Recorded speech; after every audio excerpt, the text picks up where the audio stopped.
Assalamualaikum warahmatullahi wabarakatuh, teman-teman. Bertemu lagi di channel saya. Pada kesempatan ini kita akan membahas bersama-sama beberapa soal UKDI atau UKM PPD. Semoga bisa bermanfaat untuk adik-adik sejawat ataupun teman-teman sejawat sekalian ya. Kita merefresh kembali gitu ya, materi terkait dengan UKM PPD.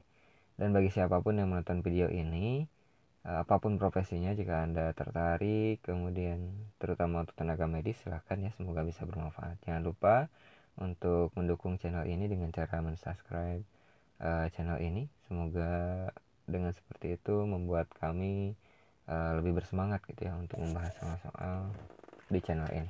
Baik, langsung aja.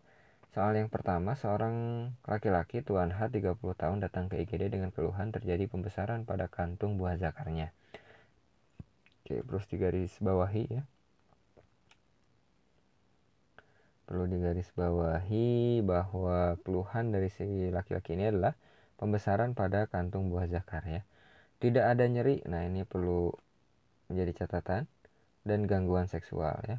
Pada pemeriksaan fisik didapatkan skrotumnya membesar. Oke. Ukuran testisnya normal. Oke. Tidak ada nyeri tadi yang tadi saya bilang, tidak teraba massa pada tumor atau tumor pada testis, dan ini dia, tes transluminasi positif. Kemungkinan diagnosisnya adalah mudah ya ini. Jadi kalau misalnya kita gambar ini testis ya, kemudian ini juga testis ya, kita tahu bahwa terjadi pembesaran pada skrotum. Jadi skrotumnya yang membesar. Itu. Kemudian yang kedua, tidak ada nyeri, berarti tidak ada tanda peradangan atau inflamasi ya. Artinya kita bisa menyingkirkan salah satu jawaban. Salah satunya adalah orsitis. Orsitis itu adalah peradangan pada salah satu testis ya, atau dua testis. Jadi testisnya membesar. Kalau kita raba, ini kalau orsitis testisnya membesar gini ya. Nah, ini menjadi radang, peradangan pada testis yang di sini. Sehingga orsitis bisa kita singkirkan ya. Oke, kemudian orsitis bisa kita singkirkan. Selanjutnya, oke. Selanjutnya, oke. Tadi tidak ada nyeri ya, kemudian tidak ada massa tumor testis bisa kita singkirkan. Kemudian si testisnya normal ukurannya, gitu. Orsitis bisa kita singkirkan. Kemudian torsiotestis juga bisa kita singkirkan. Kalau torsiotestis itu seperti ini testis, ini jadi gini. Jadi karena proses trauma biasanya ya, apakah sedang main sepak bola atau misalkan salah posisi tidur, terlalu motah atau apa itu motah itu terlalu banyak gerak gitu ya, sehingga si testis ini terpuntir salah satu, sehingga permukaannya ataupun batas permukaannya menjadi berbeda. Jadi ada prasat-prasat atau cara untuk mengetahui torsiotesis, salah satunya Prehen test dan Prehen test ya. Jadi ini permukaannya tidak sama, kemudian nyeri minta ampun karena ini pasase darah atau vaskularisasi darah itu menjadi terhambat untuk si testis ini karena terpuntir ya, tersumbat pembuluh darahnya karena terpuntir, sehingga suatu saat kalau kelamaan ini bisa jadi gangren, bisa jadi membusuk, membiru ya, karena kurang vaskularisasi darah ke sini. Ini bisa kita singkirkan. Kemudian varikokel itu pada venanya, jadi vena yang di sininya itu terjadi bendungan vena itu ya, sumbatan vena di sini, bukan di testisnya ya. Ini juga bisa kita singkirkan karena ukuran kedua testis sama gitu ya. Gitu. Oke, tinggal dua limfadenitis juga, ini juga jelas salah ya. Ini peradangan pada limpe. Limpe itu biasanya di selangkangan ya, di sini biasanya. Nah, ini juga salah. Berarti yang benar adalah hidrokel. Satu lagi jawaban yang bisa kita singkirkan adalah adanya hernia skrotalis. Hernia skrotalis. Jadi ususnya masuk ke sini kalau hernia skrotalis. Nah, salah satu yang bisa kita singkirkan adalah dengan tes transluminasi. Kalau pada hernia skrotalis, tes transluminasinya negatif. Jadi kalau kita pasangkan senter ke sini, itu ya, transluminasi itu artinya adalah cahaya bisa menembus. Itu artinya cairan di sana, jadi cahaya bisa menembus.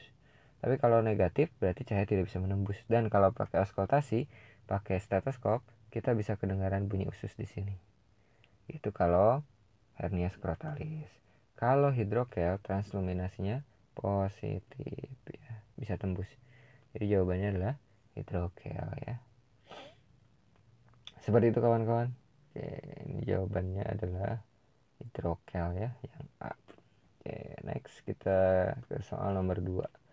Nona E, 16 tahun, datang dengan keluhan benjolan sebesar bola bekel di payudara kanan ya.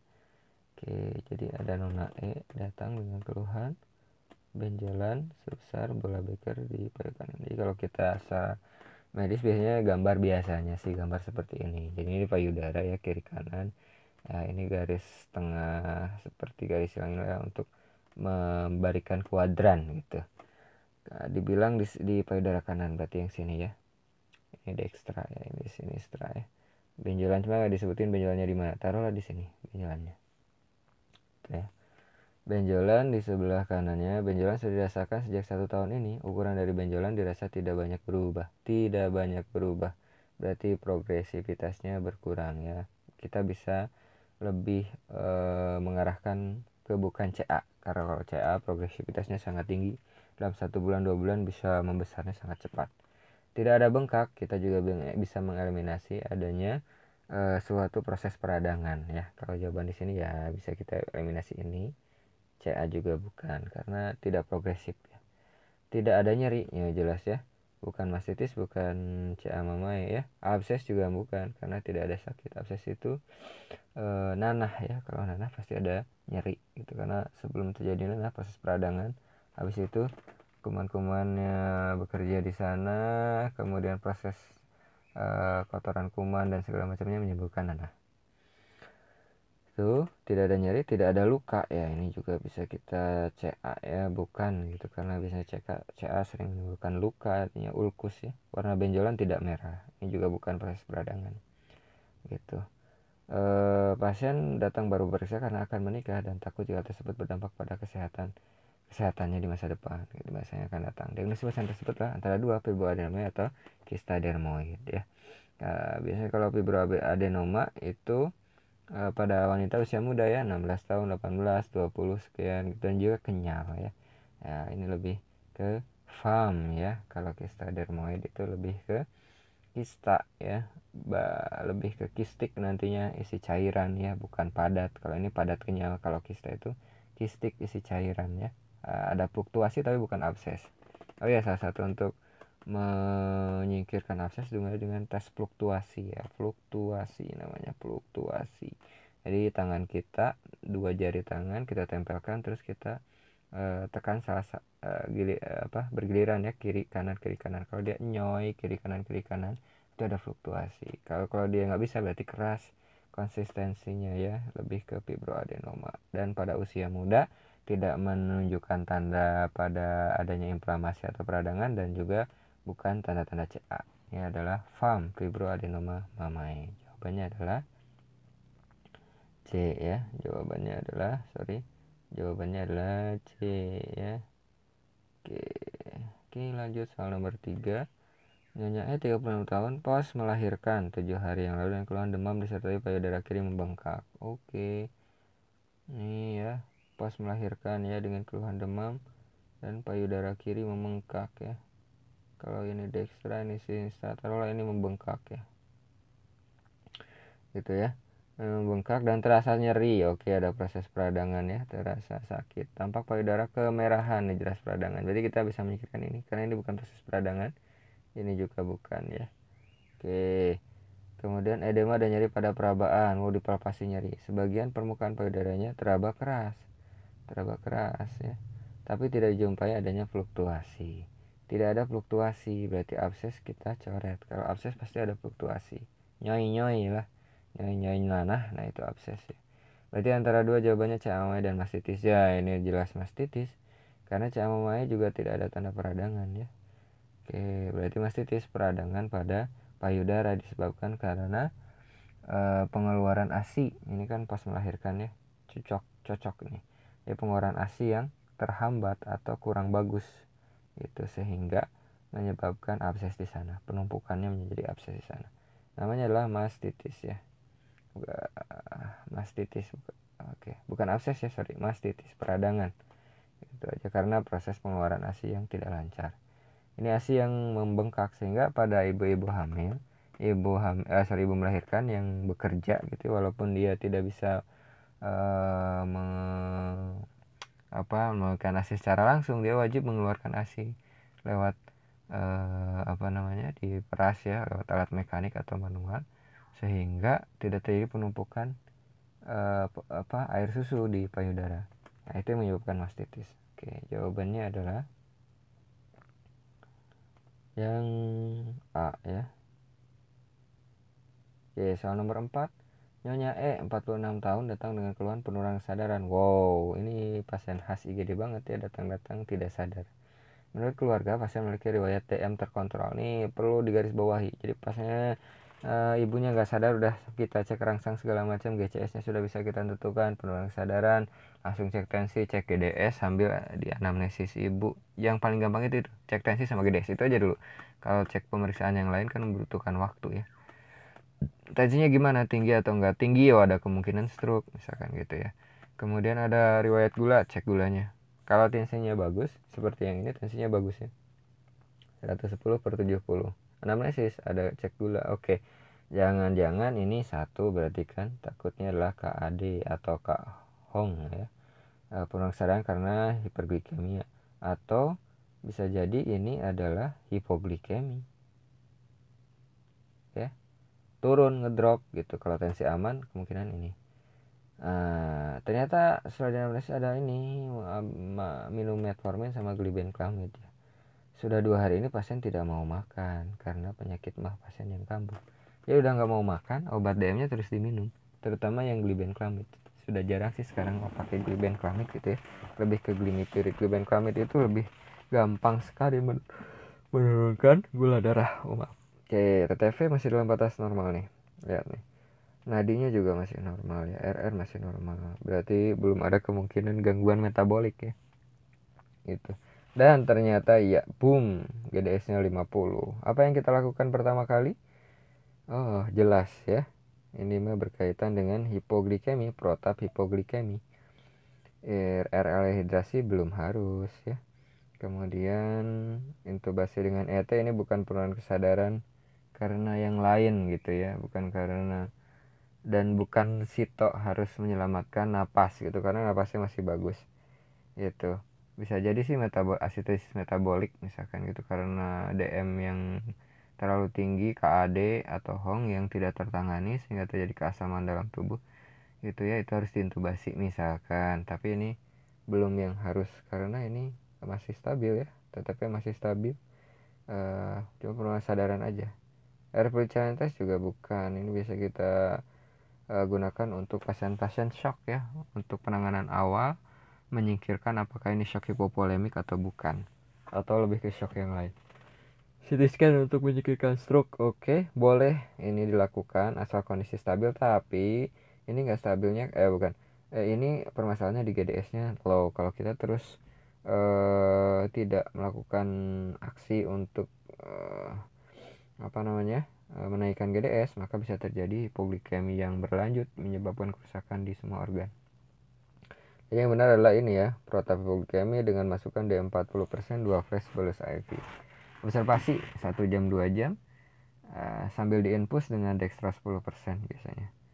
Nah itu pasti kalau hipoglikemi yang nggak terlalu lama ya tertinggal di rumahnya, itu bisa naik lagi, bisa sadar lagi ya, yang belum komplikasi ke yang lain.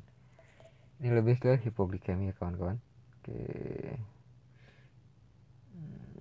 Jadi jawabannya yang C ya. Ya, satu soal lagi. Tuan A 28 tahun datang ke IGD dengan keluhan demam tinggi ya, disertai mengigau. Nih ada kata mengigau, meracau, tidak jelas. Berarti ada kesadaran itu turun ya. Kesadarannya turun. Seminggu yang lalu pasien sudah diperiksa di klinik dengan hasilnya menunjang diagnosis typhoid fever. Jadi dia bawa hasil lab typhoid fever. Karena kesibukannya menyusun skripsi, pasien tidak rutin minum antibiotik ya yang diberikan. Ini jelas. Kalau penurunan kesadaran pada anak muda ya, kemudian ada riwayat tipoid ya, kita bisa mengarahkan pada kasus tipoidnya. Jadi penurunan kesadarannya karena tipoid yang tidak tertangani. Tensinya masih segini, masih aman lah segitu mah. suhunya juga suhu tinggi ya karena tipoid. Nadi masih aman, kaku kuduk tidak ada ini untuk menyingkirkan penyakit lain ya di meninges ataupun ada infeksi ya ke arah meningitis atau meningoencephalitis ya. Pemeriksaan Widal jelas sekali masih positif 1/320 sudah seminggu ya. Sel darah putihnya juga naik, leukositosis ya, HB masih normal, trombosit masih normal, bukan ke arah demam berdarah ataupun ke arah yang lain misalkan sepsis. Biasanya trombositnya tinggi dengan suhu tinggi, leukosit tinggi, tapi ini bagus. Hematokrit, kekentalan darah juga masih bagus. Kemungkinan diagnosisnya ya jelas ini lebih ke arah tipoid toksik ya, karena tipoid yang tidak tertangani biasanya kayak gini. Gitu. Pengobatannya ya antibiotik ya, antibiotik ya. Oke, encephalitis bukan ya, karena tidak ada kaku meningitis juga bukan ya. Kalau diagnosis untuk mengecek ini semua bagaimana? Untuk menyingkirkan ini semua. Ya, LP lumbal fungsi ya. Kemudian yang kedua CT scan. Gitu. Tapi kalau ini lebih mengarah ke tipe toksik, biasanya CT scan untuk menyingkirkan ya.